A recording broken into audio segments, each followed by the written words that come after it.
ഇതാണ് ഞാൻ പഠിച്ച സ്കൂൾ, ലിറ്റിൽ ഫ്ലവർ സ്കൂൾ. എൻ്റെ വീടിൻ്റെ തൊട്ട് അടുത്ത് തന്നെയുള്ള സ്കൂളാണ്. 4 മുതൽ 7 വരെയാണ് ഞാനിവിടെ പഠിച്ചത്. ഞാൻ എറണാകുളത്താണ് ജനിച്ചു വളർന്നതെങ്കിലും 4-ാം ക്ലാസ്സിലെത്തിയപ്പോൾ ഞങ്ങളുടെ ഫാമിലി ഇങ്ങോട്ട് താമസം മാറ്റിയായിരുന്നു. ഈ സ്കൂളിൽ തന്നെയാണ് ഞാനും എൻ്റെ അനിയനും അനിയത്തിയും ലാലൊഴിയെ, മൂത്താൾ എൻ്റെ ചേട്ടൻ ലാലൊഴിയെ, ഞങ്ങൾ 3 പേരും ഈ സ്കൂളിൽ തന്നെ പഠിച്ചത്.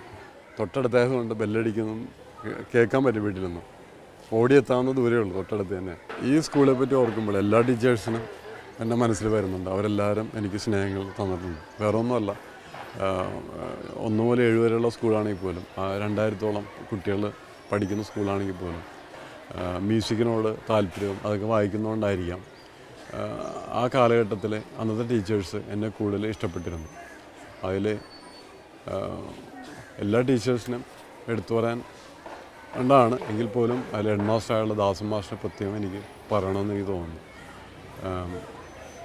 അദ്ദേഹം എനിക്ക് ശരിക്കും ഞാൻ പഠിക്കുന്ന 6-ലും 7-ലൊക്കെ പഠിക്കുന്ന സമയത്ത് ഞാൻ ഇൻസ്ട്രുമെൻറ്റുകളൊക്കെ വായിക്കുമെങ്കിൽ പോലും അത് പ്രോഗ്രാം ചെയ്യാനുള്ള ഒരു ഇൻട്രസ്റ്റും ഇതെല്ലാം എനിക്ക് പ്രോത്സാഹനമെല്ലാം തന്ന ഒരു മാഷാണ് ദാസൻ മാഷ്. ഈ പറഞ്ഞ കാലഘട്ടങ്ങളിൽ ഞാൻ സ്പോർട്സിൽ ഭയങ്കര താല്പര്യം മാത്രമല്ല, ഒരുപാട് പ്രൈസുകളൊക്കെ നേടിയിട്ടുള്ള ഒരാളാണ്. അത് ഏതോ ഒരു പ്രായത്തിൽ അതിനോട് താല്പര്യം കുറഞ്ഞ് മ്യൂസിക്കിൽ മാത്രം ശ്രദ്ധ കൊടുത്ത് വളരെ ചെറുപ്പത്തിലേ ഞാൻ വളരെ തടിച്ച ഒരാളായിരുന്നു. പിന്നീട് ആണ് ഈ ഒരു കോലത്തിലേക്ക് എത്തിയത്. അലക്സ് പോളും ഞാനും തമ്മിലുള്ള സൗഹൃദം ശരിക്കും സ്റ്റാർട്ട് ചെയ്യുന്നത് 1989 ചില ഒരു 17 വർഷം ഇപ്പോൾ ആയിട്ടുണ്ട്. അന്ന് വളരെ സത്യത്തിൽ ഞങ്ങൾ ഒരേ നാട്ടുകാരാണെങ്കിലും വലിയൊരു കമ്പനി അടുപ്പമൊന്നും ഉണ്ടായിരുന്നില്ല. വഴിക്ക് വെച്ച് കാണും അത്ര ഉണ്ടായിരുന്നുള്ളൂ. ഒരു ദിവസം അലക്സ് പോൾ ഞാൻ കയറി ബസ്സിൽ കയറി അങ്ങനെ ഒരുമിച്ച് ഞങ്ങൾ എറണാകുളം വരെ യാത്ര ചെയ്തു. അപ്പോൾ അലക്സ് പോൾ പറഞ്ഞ കാര്യം എന്ന് വെച്ചാൽ അയാൾക്കൊരു കൊമേഴ്സ്യൽ ചെയ്യാനുണ്ട് ആകാശവാണിക്ക് വേണ്ടിയിട്ട്. അപ്പോൾ അതൊരു പരസ്യമാണ്, അപ്പോൾ അതിന് എന്തെങ്കിലും വരികൾ എഴുതണമെന്ന് പറഞ്ഞു. എഴുതാമെന്ന് പറഞ്ഞു. അങ്ങനെ ഒരു സൺഡേ അലക്സിൻ്റെ വീട്ടിൽ ഞാൻ ചെല്ലുകയാണ്. അത് ചെന്ന് പക്ഷേ ആ പ്രോജക്റ്റ് നടന്നില്ല. പക്ഷേ അന്ന് പോരുമ്പോൾ അലക്സ് എനിക്കൊരു കാസറ്റ് തന്നു. എടോ എൻ്റെ പുതിയ ഓണപ്പാട്ടുകളാണ്. അത് ഒരു BR ഇലക്ട്രോണിക്സ് എന്ന് പറഞ്ഞ ഒരു അവരാണ് പ്രൊഡ്യൂസ് ചെയ്തെന്ന് തോന്നുന്നുണ്ട്. അതിൻ്റെ എഴുതിയത് ചോല കൃഷ്ണൻകുട്ടി, വേണുഗോപാലും അല്ലേ, ആശാലത അവരൊക്കെ പാടിയ പാട്ടുകൾ. പക്ഷേ ഈ പാട്ടുകൾ സത്യത്തിൽ അലക്സ് പോളിൻ്റെ സോൾ, അതിൻ്റെ ആത്മാവിലേക്ക് ഞാൻ എത്തിച്ചേരുന്നത് ഒരു സുഹൃത്ത് എന്നുള്ള നിലയിൽ ഈ പാട്ടുകളാണ്. അന്നത്തെ ആ ഒരു 12 പാട്ടുകളുണ്ട്. താൻ ഓർക്കേണ്ടത് ഈ ഭയങ്കരമായിട്ട് ഇഷ്ടപ്പെട്ട പാട്ടുകളാണ്. അപ്പോൾ പക്ഷേ അന്ന് എനിക്ക് തോന്നി ഈ മനുഷ്യൻ ഈ ചേരാനല്ലൂർ പള്ളിക്കവല അവിടെ നമ്മൾ കാണുന്ന പല ആളുകളെപ്പോലെ ആളുകളിൽ ഒരാളായിട്ട് ജീവിക്കേണ്ട ആളല്ല.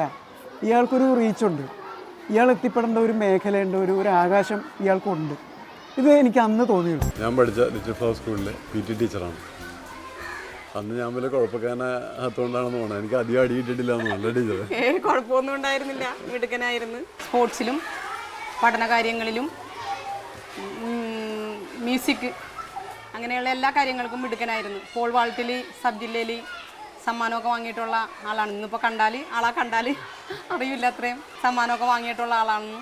ഇവിടുന്ന് പോയിട്ടും ആനിവേഴ്സറിക്കൊക്കെ വന്ന് ഞങ്ങളെ ഇഷ്ടംപോലെ സഹകരണങ്ങളൊക്കെ ചെയ്തു തന്നിട്ടുണ്ട്. ഓർക്കുന്നുണ്ട് അതൊക്കെ കുട്ടികളെ കൊണ്ട് മത്സരത്തിൽ പങ്കെടുപ്പിക്കാനായിട്ട്. ആനിവേഴ്സറിക്ക് മിക്ക ആനിവേഴ്സറിക്കും വന്ന് ഹാർമോണിയം വായനയും ഒക്കെ ആയിട്ട് എല്ലാത്തിൻ്റെയും മുന്നിലുണ്ടാവും. നേരാണേ എല്ലാം നേരാണേ, കള്ളം ചേരുമ്പോൾ അയ്യോ നോവാണേ. ഇത് ശരത്ത്. നമ്മൾ ആദ്യമായിട്ട് പരിചയപ്പെടുന്നത് അച്ഛനങ്ങാത്ത വീട്ടിലാണ് അല്ലേ? അതിനു മുമ്പ് അത് തന്നെ അല്ല, നമ്മൾ ഒരുമിച്ച് കാണുന്നത് അങ്ങനെയല്ല. ആദ്യം കാണുന്നത് ചാന്തുകൂട്ടൻ്റെ ലൊക്കേഷനിൽ വെച്ചാണ് അല്ലേ? അന്ന് നിങ്ങൾ വളരെ തിരക്ക് ഉള്ളൊരു മനുഷ്യനായിരുന്നു. അല്ല, അന്ന് ജോലിക്ക് പോകേണ്ട ഒരു തിരക്കുണ്ടായിരുന്നുകൊണ്ട്.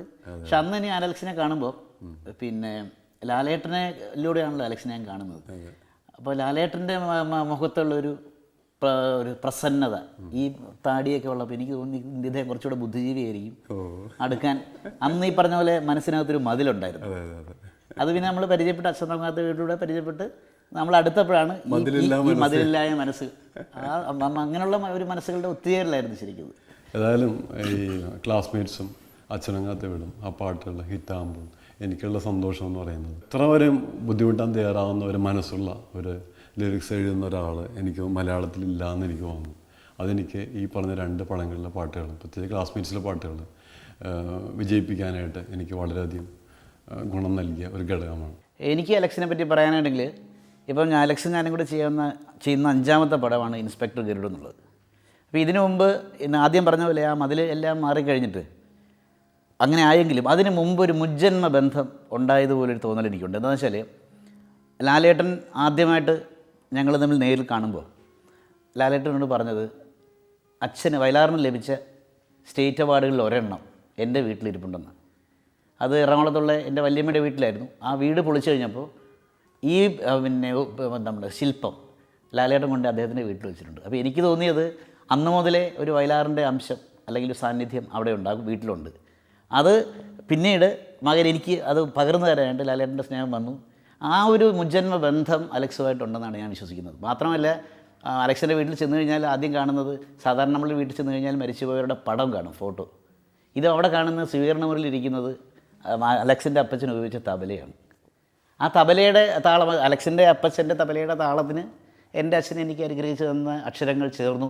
അപ്പോൾ അങ്ങനെ ഞങ്ങൾ കൂടാണ്ടുള്ളൊരു എക്സ്ട്രാ ടെറസ്ട്രിയൽ ബന്ധം അവരാണ് ഇതിനെ കൂട്ടിയിണക്കിയെന്ന് ഞാൻ വിശ്വസിക്കുന്നത്. ഈ ഒരു പ്രോഗ്രാം വരുന്നു, അതിൽ ഞങ്ങളും പങ്കെടുക്കണം എന്ന് പറഞ്ഞപ്പോൾ ഞങ്ങൾ ആദ്യം തന്നെ അലക്സിനെ വിളിച്ചുകൊണ്ട് വന്നത് ഈ ആലുവ മണപ്പുറത്തേക്കാണ്. കാരണം എന്താണെന്ന് വെച്ചാൽ സിനിമയിലൊരു ചൊല്ലുണ്ട്, സിനിമയിൽ ചിലപ്പോൾ നമ്മളിലൂടെ വരുന്ന ആളുകൾ പിന്നെ കണ്ടാൽ ആലുവ മണപ്പുറത്ത് വെച്ച് കണ്ട പരിചയം പോലും കാണിക്കാറില്ല എന്ന് പറയാറുണ്ട്. അങ്ങനെ വരുമോ എന്നറിയാൻ വേണ്ടിയിട്ടാണ് അലക്സിനെ കൊണ്ട് വന്നത്. കുഴപ്പമില്ല, ഇപ്പോഴും പഴയ പരിചയം തന്നെയാണ്. ഞങ്ങൾ തമ്മിലുള്ള പരിചയം എന്ന് പറഞ്ഞാൽ അലക്സ് പോൾ സംഗീത സംവിധായകനാവുന്നതിന് മുമ്പ്, ഞാനും മെക്കാർട്ടിനും സംവിധായകരാകുന്നതിന് മുമ്പ്, വളരെ മുമ്പുള്ള പരിചയമാണ്. അത് ഞങ്ങളുടെ ഗുരുനാഥന്മാരിൽ ഒരാളായ ശ്രീ ലാലിൻ്റെ സഹോദരനാണ് അലക്സ് പോൾ. ആ രീതിയിലും അയൽക്കാരെന്ന രീതിയിലും ഞങ്ങൾ പണ്ട് മുതലേ സുഹൃത്തുക്കളാണ്. പലപ്പോഴും പുതിയ ആളുകളെ, ഇപ്പോൾ പാട്ട് എഴുത്തുകാരായാലും സംഗീത സംവിധായകരായാലും ഇപ്പോൾ ഈ ടെക്നീഷ്യൻസ് മൊത്തത്തിൽ ക്യാമറാമാൻ ആയാലും ഒക്കെ പുതിയ ആളുകളെ കൊണ്ടുവരിക ഞങ്ങൾക്ക് താല്പര്യമുള്ള വിഷയമാണ്. കാരണം എപ്പോഴും പുതുമ പുതിയവരിൽ നിന്നാണ് കിട്ടാറുള്ളത്. ഇങ്ങനെ പുതിയ സംഗീത സംവിധായകരെ തേടിയുള്ള അലച്ചിലിൽ ഒരിക്കൽ ഞങ്ങൾ അലക്സ് പോളിനെ കൊണ്ട് 1-2 ഗാനങ്ങൾ സംഗീതം ചെയ്യിപ്പിച്ചു. വളരെ മനോഹരമായ ഈണങ്ങളായിരുന്നു അത്. പക്ഷേ നിർഭാഗ്യവശാൽ അന്ന് ആ സിനിമ നടന്നില്ല, അത് മാറ്റിവെക്കേണ്ടി വന്നു. പിന്നീട് സുരേഷ് പീറ്റേഴ്സിനെ ഞങ്ങൾ മലയാളത്തിന് പരിചയപ്പെടുത്തി. അതിനുശേഷം വീണ്ടും ഒരു പുതിയ സംഗീത സംവിധായകനെക്കുറിച്ച് ആലോചിച്ചപ്പോൾ എനിക്കും മെക്കാർട്ടിനും തിരിച്ചൊന്നും ചിന്തിക്കാനുണ്ടായിരുന്നില്ല. ഞങ്ങളുടെ രണ്ടുപേരുടെയും മനസ്സിൽ ഒരു പേരേ ഉണ്ടായിരുന്നുള്ളൂ, അത് അലക്സ് പോൾ എന്ന പേരായിരുന്നു. ആ പേര് ഇന്നും നമ്മൾ നിലനിർത്തിക്കൊണ്ട് പോവുകയാണ്. കാരണം ഞങ്ങളുടെ പുതിയ പടത്തിലും അലക്സ് പോൾ തന്നെയാണ് ചെയ്യുന്നത്, അല്ലേ?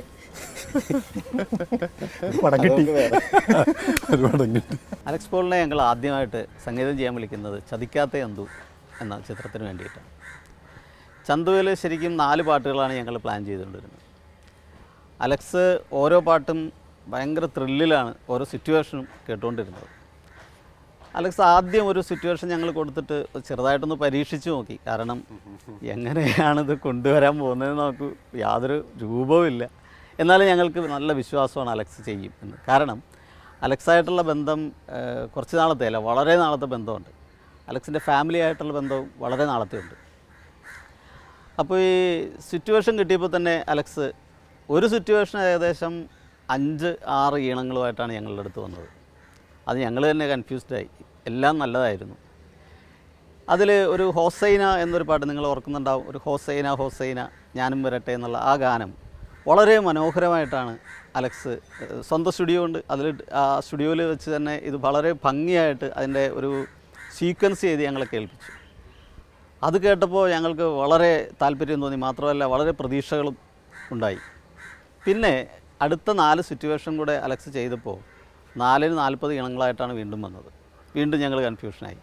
പക്ഷേ അതുകൊണ്ടുണ്ടായ ഒരു ഗുണം എന്താണെന്ന് വെച്ചാൽ 5ാമത് ഒരു സിറ്റുവേഷൻ കൂടെ ഞങ്ങൾ അതിലുണ്ടാക്കി 5ാമത്തെ ഒരു പാട്ട് കൂടി ക്രിയേറ്റ് ചെയ്യുകയാണ് ചെയ്തത്.